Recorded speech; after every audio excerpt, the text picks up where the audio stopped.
Il sole stava scivolando dietro la collina e il cielo si colorava di arancio e rosa come la crema di una torta. Zibù, il camaleonte verde chiaro dai riflessi iridescenti, stava passeggiando lungo il sentiero dei fiori cantanti. Ogni petalo vibrava piano, come un coro in lontananza. All'improvviso un tonfo risuonò dal fiume, un tonfo così profondo che fece tremare una foglia. Zibù spalancò gli occhi. Un altro tonf, poi un sospiro triste trascinato dall'acqua. Spinto dalla curiosità e da quel pizzicorino allo stomaco che gli veniva quando stava per succedere qualcosa di importante, Zibù si avvicinò alla riva. L'acqua brillava come vetro liquido e proprio al centro della laguna c'era un'ombra enorme, immobile. Ehi, c'è qualcuno? Chiamò Zibù. L'ombra sospirò ancora, più forte, e fu lì che Zibù capì che quella non era una roccia, era un ippopotama. L'ippopotama emerse piano, facendo salire una piccola montagna d'acqua. Aveva occhi grandi, malinconici e la pelle rosa lavanda, illuminata dall'ultimo raggio di sole. Scusami se sto qui ferma. Borbottò con voce profonda ma dolce. Mi chiamo Matilde e oggi non è proprio la mia giornata migliore. Zibù si arrampicò su un sasso vicino, incuriosito. Non mi sembri pericolosa. Sembri triste. Ti va di raccontarmelo? Matilde sospirò così forte che le libellule volarono via.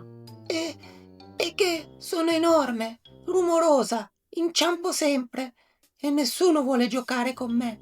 Dicevano che sono troppo goffa, persino per il gioco degli spruzzi. Zibù la guardò per un lungo momento, poi sorrise. Forse sei solo nel posto sbagliato o con le persone sbagliate. Matilde sollevò un sopracciglio gigantesco. O forse sono goffa davvero. Ehi, Rispose Zibù. tu non mi sembri goffa, mi sembri potente e molto gentile. Matilde lo fissò sorpresa. Nessuno gliel'aveva mai detto. Seguimi. Disse Zibù con un guizzo. Salì su un ramo che si piegava verso l'acqua. Matilde lo seguì nuotando sotto di lui, facendo piccoli vortici allegri. Quando il buio arrivò, la laguna accese la sua magia. 1 milione di puntini luminosi iniziarono a fluttuare sull'acqua, blu, verdi, rosa, come una danza segreta, È meraviglioso, ma non dovremmo toccarli. spiegò Zibù. Sono luminelli, spiriti dell'acqua che amano le risate. Le risate? Matilde non rideva da settimane. Ma io non credo di riuscire a far ridere nessuno. Zibù saltellò sulla coda. Cominciamo piano. Guarda che cosa so fare. Si appese a un ramo e iniziò a dondolarsi come un pendolo, facendo espressioni buffissime. Matilde trattenne il sorriso. Poi un altro. Alla fine esplose in una risata talmente grande che fece sciaff, sollevando un'enorme onda, un'ondata luminosa. I luminelli esplosero in una galassia di luci sopra le loro teste, Vedi? disse Zibù. Lo sapevo. I due iniziarono a giocare nella laguna. Zibù saltava come una molla, cambiando colore a ogni salto. Matilde creava piccole onde che lo facevano sobbalzare e Zibù lanciava grida divertite. Non avevo mai giocato così. Nessuno voleva gli spruzzi enormi. Rideva Matilde. Beh, io sì, adoro gli spruzzi giganti. E poi guarda cosa succede quando spruzzi forte. Matilde fece un altro splosh gigantesco. L'intera superficie dell'acqua si illuminò come una stella marina gigante. Zibù applaudì. Matilde, sei grande. Sei fatta per questo posto. Matilde abbassò lo sguardo, emozionata. Per la prima volta non si sentiva ingombrante, si sentiva speciale.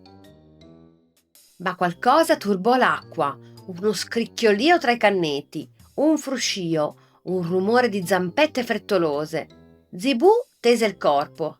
Matilde, c'è qualcosa? Dalle ombre uscirono 3 piccoli castori, agitati e in preda al panico. Aiuto, aiuto! Gridarono. Il tronco della casa sta crollando. L'acqua sta per travolgerla. Matilde spalancò gli occhi. Io non sono brava nelle emergenze, sono troppo lenta, troppo pesante, troppo... Zibù la interruppe. Sei l'unica che può aiutare. Hai la forza per spingere il tronco, io da solo non ce la faccio. Matilde tremò. E se faccio un disastro? Zibù le sfiorò la guancia in modo molto dolce. Sei goffa solo quando non credi in te. Adesso credi. E Matilde ispirò profondamente. Senza perdere tempo, Matilde si immerse a nuoto, come mai aveva fatto prima. L'acqua le scivolava addosso, veloce, potente. Arrivarono alla tana dei castori. Il tronco che la sosteneva stava per spezzarsi. I castorini tremavano in piedi sulla riva. Posso farcela, posso farcela. Mormorò Matilde. Appoggiò la testa contro il tronco, le zampe affondarono nel fango, la pelle scintillò sotto la luna. 1, 2, 3. Con uno sforzo immenso, Matilde spinse. Il tronco si stabilizzò, l'acqua smise di colpire la tana.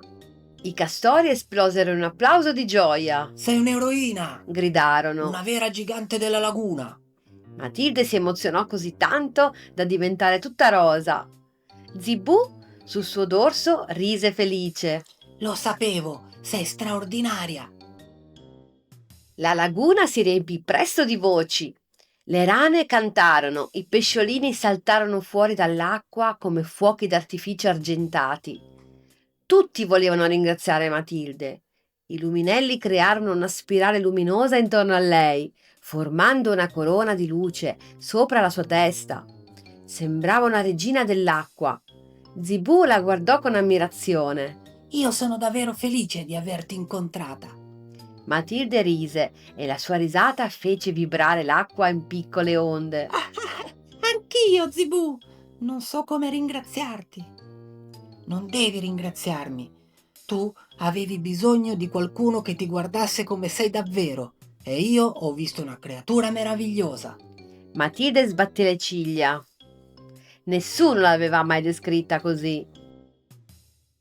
Quando la festa si calmò, Zibù e Matilde rimasero soli, al centro della laguna. Il cielo era nero velluto, punteggiato di stelle. I luminelli danzavano piano come briciole di luna. Pensi che potremo vederci ancora? Chiese Matilde con un filo di voce. Non potrai liberarti di me così facilmente. Rise Zibù. Ho già 1000 idee, gare di spruzzi, nuotate luminose, storie alla luce della luna. Sarà un'avventura lunga. Matilde sorrise. Vorrei tanto farne parte. Zibù si sdraiò sulla schiena enorme e morbida. Matilde, tu sei parte dell'avventura già da oggi. L'ippopotama chiuse gli occhi, respirando profondamente. Per la prima volta si sentiva al posto giusto, con l'amico giusto. Le luci danzarono ancora per qualche minuto. Nella pace della notte, Zibù e Matilde si addormentarono insieme, cullati dal mormorio dell'acqua. E la laguna luminosa vegliò su di loro, sapendo che un'amicizia così rara meritava tutta la magia del mondo. E bambini, se questa storia vi è piaciuta, mi raccomando, venite a trovarci in altre 1000 avventure. Zibù e i suoi amici vi aspettano. Buonanotte. Mua.